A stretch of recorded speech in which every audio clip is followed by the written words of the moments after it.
नमस्कार, स्वागत है आपका वन में। हम अध्याय एक संख्याएं पुनरावृत्ति पढ़ रहे हैं। आपने इससे पहले संख्याएं पुनरावृत्ति में हमने क्या क्या जाना? पहले जाना हमने प्राकृतिक संख्याओं के बारे में, उनके गुण जाने। तत्पश्चात हमने पूर्ण संख्याओं के बारे में जाना, पूर्ण संख्याओं के गुण जाने। उसके पश्चात हमने जाना पूर्णांक संख्याओं के विषय में। यानी पहले हमारे पास था प्राकृतिक संख्याएं जो एक से शुरू होती है, उसके पश्चात आया पूर्ण संख्याएं जो शून्य से शुरू होती है। तो पहला था आपके पास धनात्मक, फिर आपके पास था शून्य। अब आई हमारे पास पूर्णांक संख्याएं जो ऋणात्मक संख्याओं से शुरू होती है और पूर्णांक संख्याओं धनात्मक संख्याओं तक जाती है। फिर हमने जाना भिन्न, जो बटे के रूप में जो संख्याएं होती है उसे हम भिन्न कहते हैं। हम इस पर आगे पढ़ ही रहे हैं, जिसमें हमने भिन्न के 5 प्रकार तक हमने आगे बात कर दिया था। अब हम इसके आगे गुणों के बारे में या भिन्न के बारे में हम आगे और जानते हैं। हम क्या पढ़ रहे थे? भिन्न।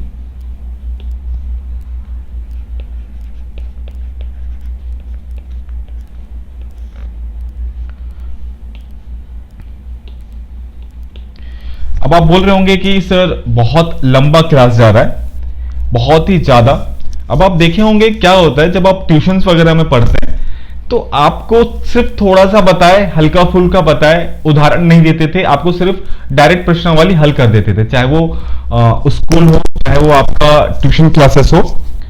मगर हम यहां क्या कर रहे हैं, हम आपको पूरा उदाहरण के माध्यम से पूरा समझाते हुए आपको बताने का प्रयास कर रहे हैं, ताकि गणित और गणित से जो भी आपकी समस्याएं हो अंदर तक घुसे, आप एक ही बार में समझ सके ये भिन्न है, ये प्राकृतिक संख्याएं हैं, ये पूर्णांक संख्याएं हैं, ये ऋणात्मक संख्या मतलब ये पूर्णांक संख्याएं हैं, बट्टे का सवाल है मतलब भिन्न है। हम आपको पूरी तरह से गणित को आपके अंदर घुसाना चाह रहे हैं, केवल उसका ही प्रयास है। इसलिए ये जो क्लासेस है काफी लंबी जा रही है और मैं चाहूंगा आप सारी क्लासेस को देखें, क्योंकि जब तक आप सारी क्लासेस को नहीं देखेंगे आप गणित को पूरी तरह से समझ नहीं पाएंगे। हमारे साथ दिक्कतें वही हैं कि हमें सिर्फ प्रश्नावली बना दिया जाता था, तो हम गणित को अच्छे तरीके से समझ ही नहीं पाते थे। हमारा वो प्रयास है कि आप गणित को बहुत अच्छे तरीके से समझें। हम आगे आते हैं टॉपिक पर।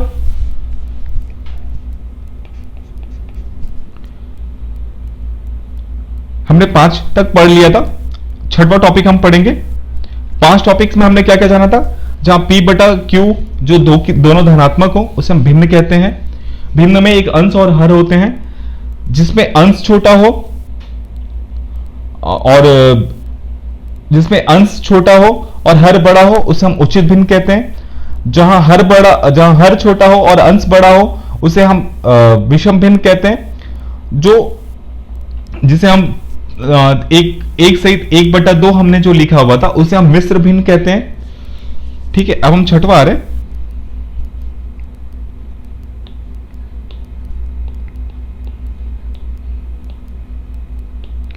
छठवां क्या है आपके पास? जो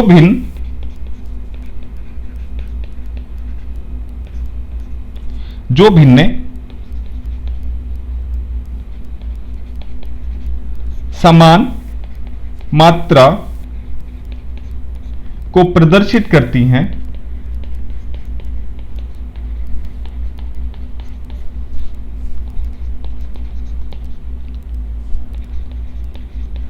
वो तुल्य भिन्न कहलाती हैं।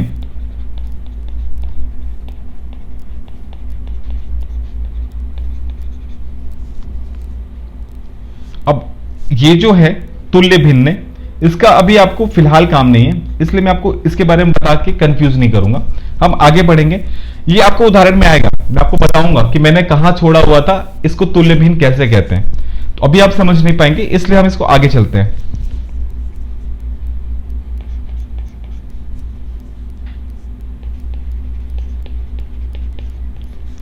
किसी भी भिन्न के अंश व हर में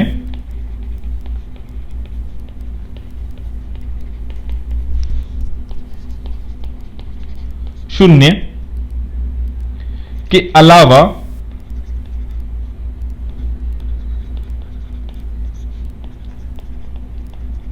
अन्य किसी समान संख्या से गुणा या भाग करके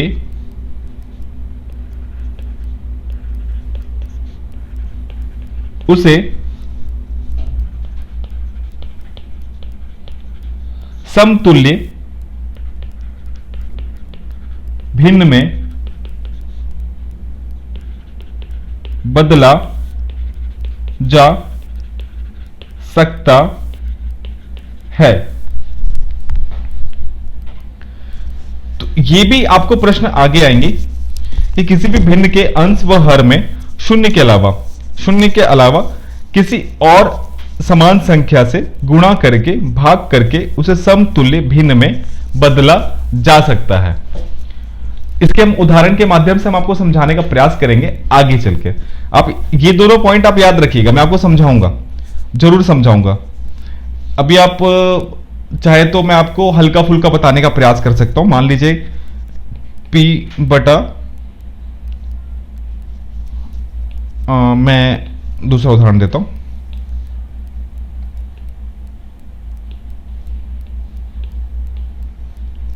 मान लीजिए आपके पास a बटा 3 है, ठीक है, a बटा 3 है। अगर मैं उसमें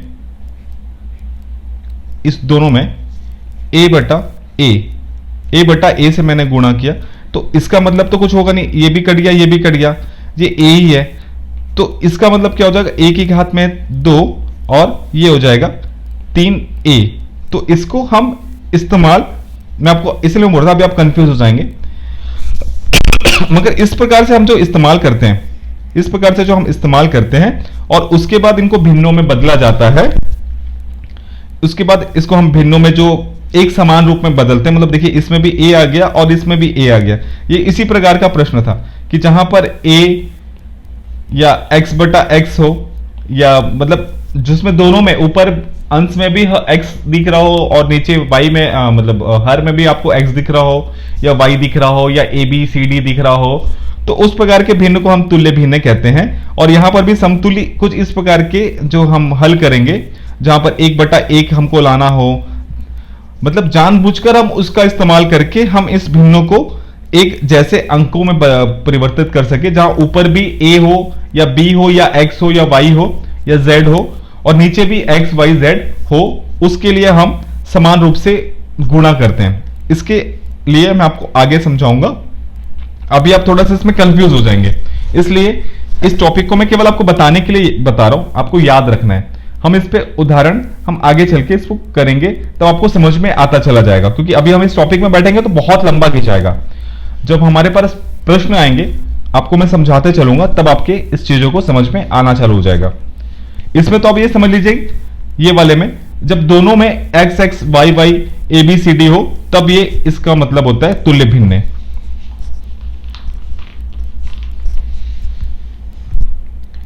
अगला जो टॉपिक है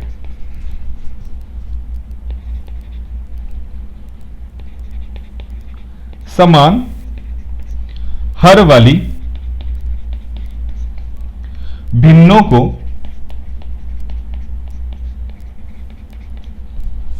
जोड़ने के लिए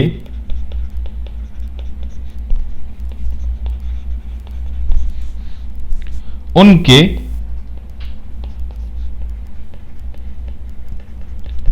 अंशों को जोड़कर लिखते हैं तथा हर को पहले जैसा ही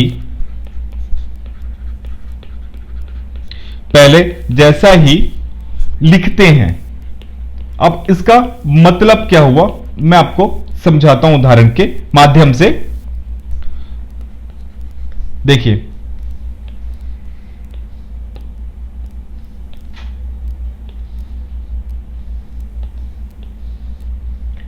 मान लीजिए यहां पर 5/2 है, ठीक है, और एक जगह है आपके पास 3/2। तो आपको इसको कैसे लिखना है, आपको लिखना है, देखिए दोनों में जो हर है, यहां देखिए समान हर, यानी इसका हर भी समान होना चाहिए और इसका हर भी, यानी दो संख्या है, पहले वाले का भी हर समान होना चाहिए और दूसरे वाले का भी हर, दोनों एक दूसरे के समान होना चाहिए। तो यहां पर आप लिखेंगे 2 और यहां पर 5 धन 3 को आप आपस में जोड़ दीजिए और ये हो गया 8/2। तो ये जो होता है, ये जो संख्याएं हुई, इसे हम आपस में जोड़ सकते हैं। आप इसे आपस में जोड़ सकते हैं कि जैसे ही दोनों का समान हर होना चाहिए, हर दोनों का समान आएगा तो हम हर को एक ही लिखें और ऊपर वाले को दोनों को आपस में जोड़ देंगे। यह भिन्न की खासियत होती है, यह आपको याद रखना है।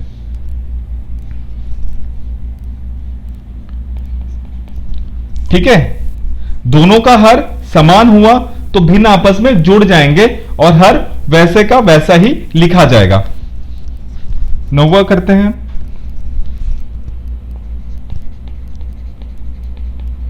असमान हर वाली भिन्ने को जोड़ने के लिए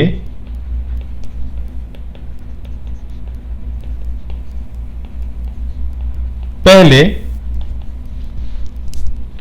इन्हें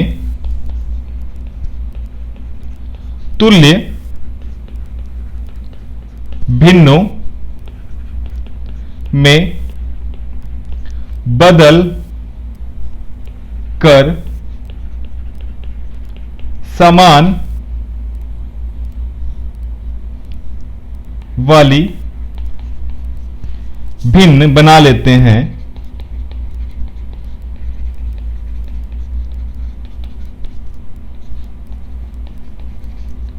इसके लिए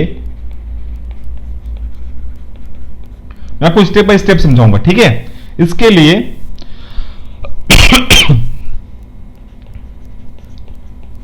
भिन्नों के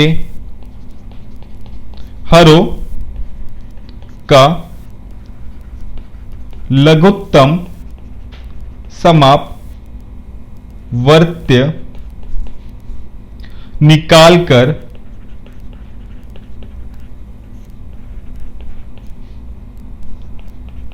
फिर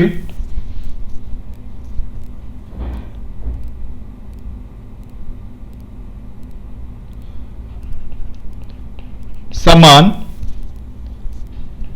हर वाली भिन्नों को जोड़ने में किया जाता है।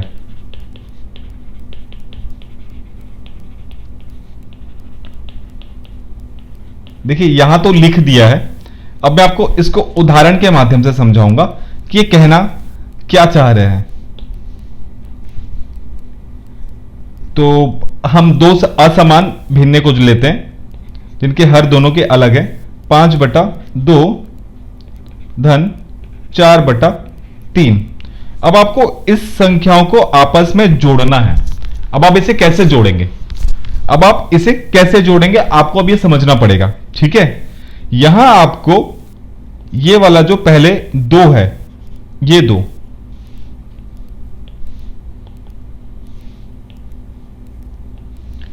ये 2 और ये 3, ये 2 और ये 3 जो हर में है, इसका आपको लघुत्तम समापवर्तक निकालना है। क्या निकालना है? लघुत्तम समापवर्तक। अब आप ये मत बोलिएगा कि आपको लघुत्तम समापवर्तक निकालने नहीं आता, क्योंकि आप कक्षा 6वीं में पढ़े होंगे लघुत्तम समापवर्तक निकालना। अगर आपको फिर भी नहीं आता तो आप हमसे एटीएस में पूछ लीजिए कि सर लघुत्तम समापवर्तक निकालने की विधि आपको हमें बताइए उदाहरण सहित। तो हमारे शिक्षकों द्वारा या मैं खुद भी आपको उसका एक वीडियो बनाकर आपको सेपरेट, आपको सिर्फ आपको आप तक पहुंचा दिया जाएगा। आपके नोटिफिकेशन में आ जाएगा कि सर इसका उत्तर आ गया है, आप इसका उत्तर हम आपको दे देंगे, ठीक है। तो इसका लघुत्तम समापवर्तक आता है 6। क्या आता है? 6। अब आपको क्या करना है, ध्यान से देखिएगा। यहां 6 आया, अब आप इस 2 को इस 6 से भाग देंगे। क्या देंगे? भाग देंगे। 6 भागित 2, तो ये कितना आया? 3। 6 से आप जब भाग देंगे 3 आया। तो इस 3 का, ये जो 3 आया, इसका गुणा, अब पहले वाली संख्या में ही कर रहे हैं, 2 से आपने भाग दिया, 3 आया, तो यहां आप इस 3 का यहां पर इस 5 के साथ गुणा करेंगे। ठीक है, अब फिर इसी प्रक्रिया को हम फिर से दिखाएंगे इसमें, ये वाले के लिए।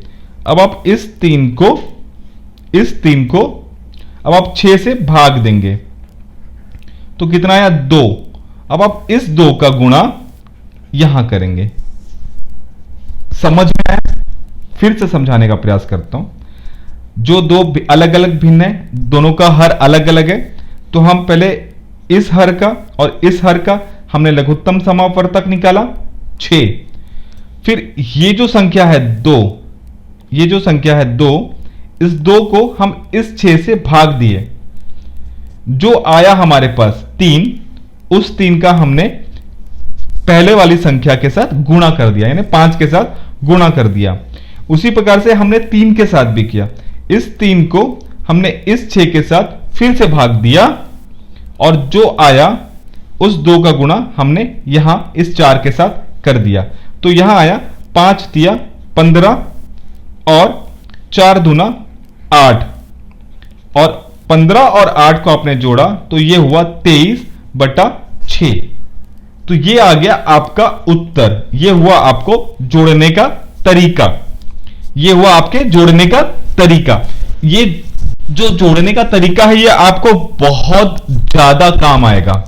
हर जगह जहां भी भिन्नें आएंगी, जहां आपको हर समान नहीं होगा, जहां आपको जोड़ना एवं घटाना हो, यहां सिर्फ जोड़ने के लिए नहीं है, जोड़ना एवं घटाना हो, ये दोनों में एक जैसा ही इस्तेमाल होना है।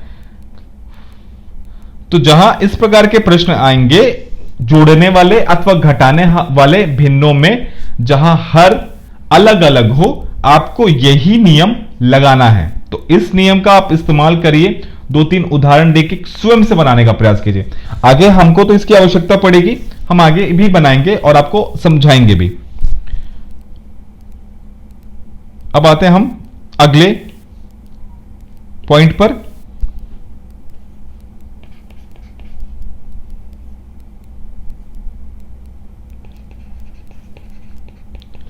मिश्र भिन्नों को जोड़ना।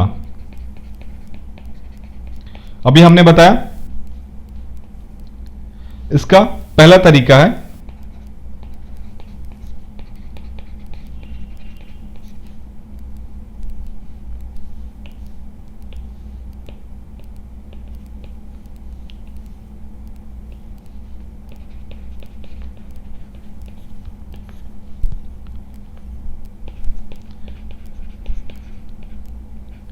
पहला, मिश्र भिन्न को विषम भिन्न में बदलिए।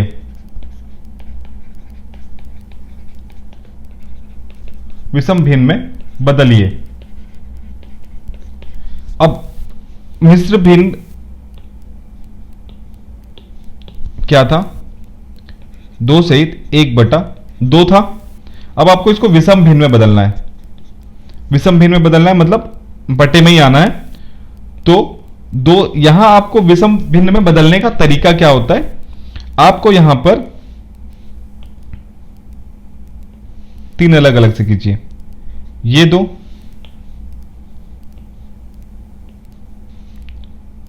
ये 2, पहले तो आप बटे में डाल दीजिए। ये 2 का गुणा आप इस 2 के साथ करेंगे,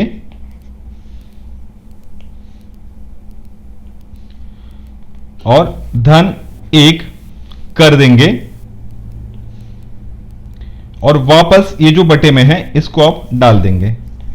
तो ये हुआ 2 दूना 4 और 1 5/2। तो पहले आप मिश्र भिन्न को विषम भिन्न में आप ऐसे बदलेंगे। इस 2 का गुणा आप इसके साथ किए, साथ में इसको जोड़ दिए। ये हुआ मिश्र भिन्न को विषम भिन्न में बदलिए। दूसरा,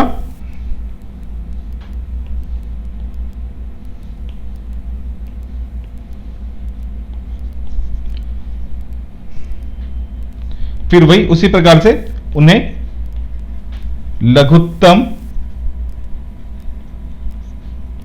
समापवर्तीय निकालकर विधि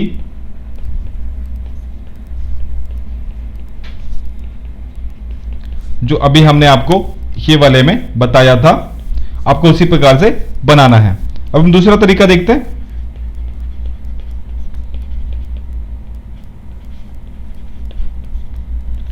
दूसरा तरीका क्या है?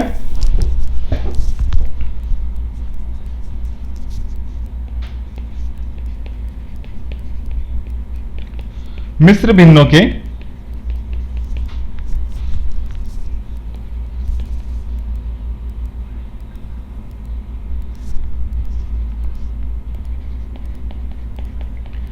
पूर्णांक को योग करते हैं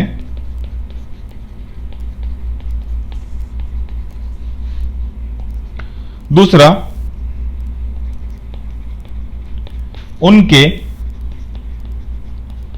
भिन्नात्मक भागों को योग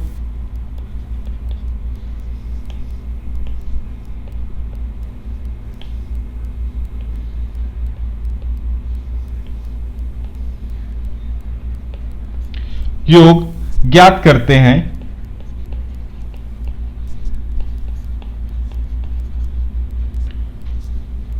इस तरीके का इस्तेमाल हम बहुत कम करते हैं। मतलब ये जो तरीका है, दूसरा तरीका, इसको हम लगभग ना के तरह ही यूज करते हैं। तो आप ये जो दूसरा तरीका है, केवल अब याद रखने के लिए बस याद कर लीजिए, इसका इस्तेमाल हम ना के बराबर करेंगे।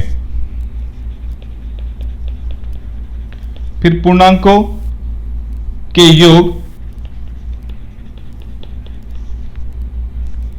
एवं भिन्नात्मक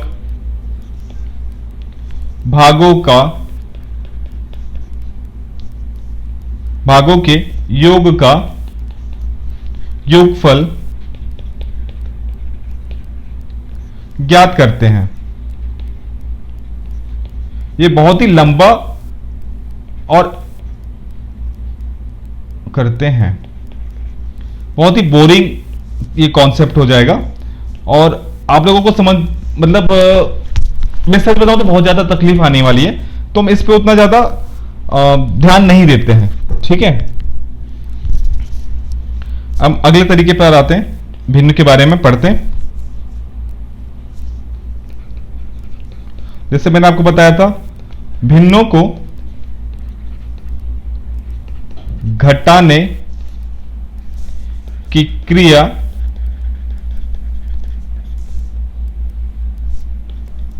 उनके जोड़ने की क्रिया के समान ही करते हैं, केवल जोड़ने की जगह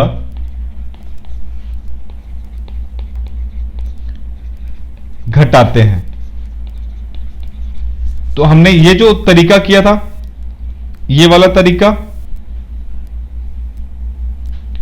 और ये तरीका, इसी प्रकार से ही करेंगे और केवल घटाने, जहां जोड़ना है वहां हम केवल और केवल घटाएंगे।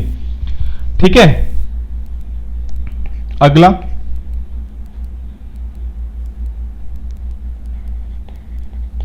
जब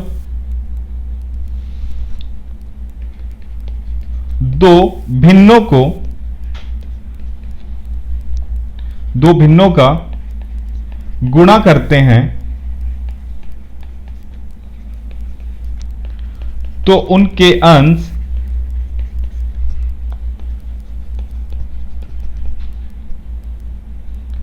का अंश से गुणा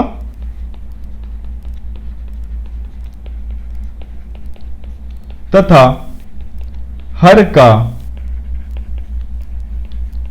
हर के साथ गुणा करते हैं।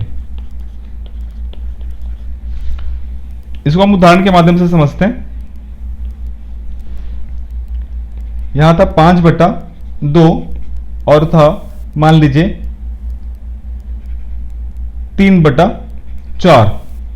तो यहां आप ऐसे करेंगे 5 गुणा 3 बटे में 2 गुणा 4, तो ये हुआ 5 तिया 15 बटे में 8। ठीक है, अब मान लीजिए एक और उदाहरण देता हूं मैं, 5/2 और यहां मान लीजिए आपके पास है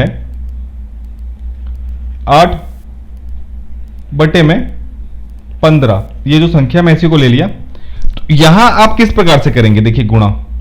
पहला तरीका तो ये है, दूसरे तरीके में आप इसे आपस में काटेंगे, 5 एकम और 5 तिया 15, 2 एकम और 2 चौक 8, तो यहां पर आया 1 गुणा 4 बटे में 1 गुणा 3। देखिए जो कट रहा है आपस में, गुणा में ही कटेगा, भाग के प्रश्न में ही कटेगा। भाग का प्रश्न भी हम इसके बाद करेंगे, तो केवल गुणा में कटेगा, है ना, ऊपर और नीचे ही आपस में कटते हैं। तो ये आएगा 4/3। तो ये भी एक तरीका ही है। हम आते हैं इसका अगला, ये भी याद रखिएगा,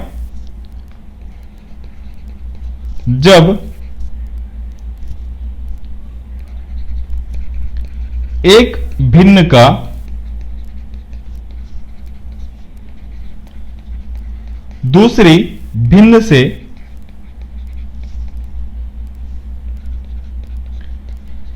भाग दिया जाता है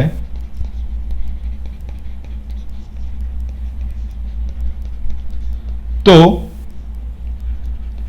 भाजक की भिन्न संख्या उलटकर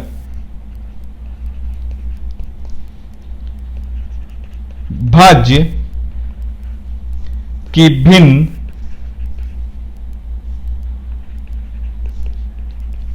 संख्या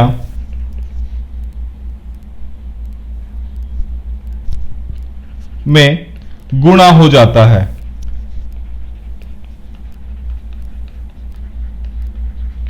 इसका मतलब क्या हुआ, उदाहरण के माध्यम से हम समझते हैं। 5/2 है भागित 4/3 है। इसका मतलब हुआ 5/2 गुणा 3/4। आप देखिए, ये जो था इसके साथ पर चले गया और ये जो था इसके साथ चले गया, तो यहां ये हुआ 5 तिया 15 बटे में 8। अब देखिए संख्या आपके पास ऐसी भी आ सकती थी, एक उदाहरण ऐसे भी, 5/2 भागित 4/3। अब यहां आप दो को आपस में मत काट दीजिएगा, क्योंकि यहां पर किसका चिन्ह है, भाग का चिन्ह। तो जब ये भाग का चिन्ह आएगा तो पहले आपको गुणा के रूप में बदलना है, यानी 5/2 और इसी प्रकार से ये हो जाएगा उल्टा, यानी 3 अंश हर में और हर अंश में बदल जाएगा ये। तो ये हो जाएगा 5 तिया 15 बटे 2, 4 दूना 8। तो प्रश्न चाहे ऐसे आए चाहे ऐसे आए, आपको भाग के चिन्ह को ध्यान देना है। भाग के चिन्ह को